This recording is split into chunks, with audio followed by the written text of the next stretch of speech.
जय गुरु जी। ओम नमः शिवाय। शिवजी सदा सहाय। ओम नमः शिवाय। गुरु जी सदा सहाय। गुरु जी सबको रास्ता दिखाने वाले हैं, लेकिन अगर मनुष्य के अवतार में धरती पर आए थे तो सबको मानवता का पाठ पढ़ाना भी जरूरी था। जब वो लगभग 25 वर्ष के थे तो उनकी वेशभूषा और पहनावे को देखकर कोई नहीं कह सकता था कि वह कोई आम युवक नहीं बल्कि गुरुओं के गुरु हैं। एक दिन जब वो किसी काम से बाहर जा रहे थे तो रास्ते में उन्होंने एक आदमी से कहीं जाने का रास्ता पूछा। जैसा आप जानते हैं, मनुष्य का अहंकार और स्वार्थ बढ़ता जा रहा है। आजकल कोई किसी को रास्ता बताने में ये सोच लेता है कि उसका समय बर्बाद हो रहा है। आपके साथ भी कई बार ऐसे लोग मिले होंगे जो आपको रास्ता बताना तो दूर, आपकी तरफ निगाह करके भी नहीं देखते। अब वो समय नहीं रहा जब लोग रास्ता पूछने पर आपको रास्ता बताने के लिए आपके साथ ही चल देते थे। पहले सबके पास काफी समय था, आदर निरादर क्या है सब जानते थे।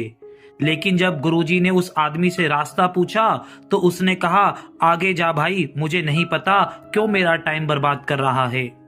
गुरुजी मुस्कुराए और बोले, अगर आपको रास्ता पता है तो बताने में कितना टाइम लग जाएगा। जितना अभी आपने मुझे बोला उतनी देर में तो रास्ता भी बता देते, उसमें टाइम क्या बर्बाद होना। उस आदमी को गुस्सा आ गया और बोला, भाई मैंने कहा तो मुझे नहीं पता। गुरुजी को पता था कि उसको वो एड्रेस पता है। गुरुजी बोले, लेकिन मैं जानता हूं कि आपको ये एड्रेस पता है और आप जानबूझकर मुझे नहीं बता रहे हैं।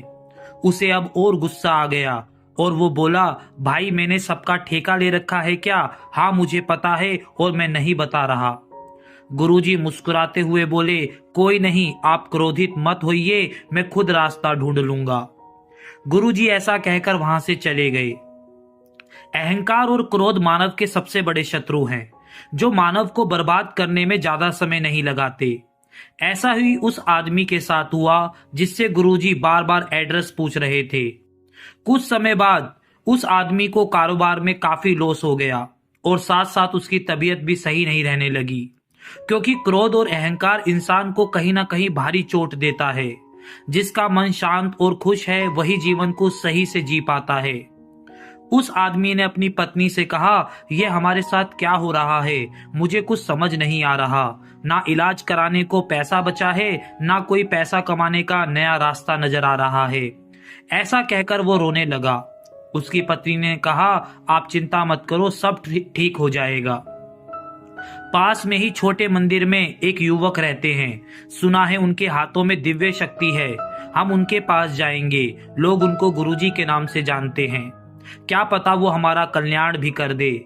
वो युवक और कोई नहीं, वही गुरुजी थे जो उस आदमी से रास्ता पूछ रहे थे, और वो आदमी कोई और नहीं, वही अहंकारी था जिसने गुरुजी के बार बार पूछने पर भी रास्ता नहीं बताया।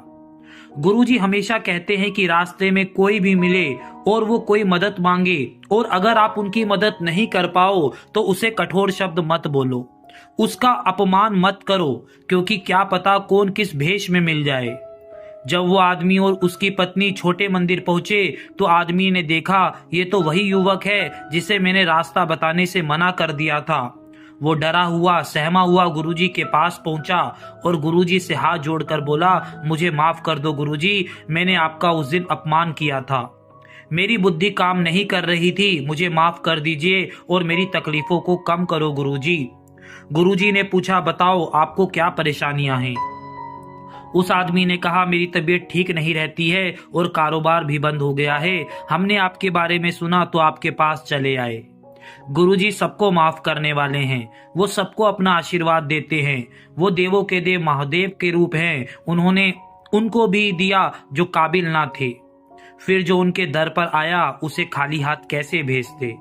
उन्होंने उस आदमी से कहा, जैसे आज आपको मेरी जरूरत है वैसे ही मुझे आपकी जरूरत थी, और इस दुनिया में एक दूसरे के सहारे के बिना जीना असंभव है।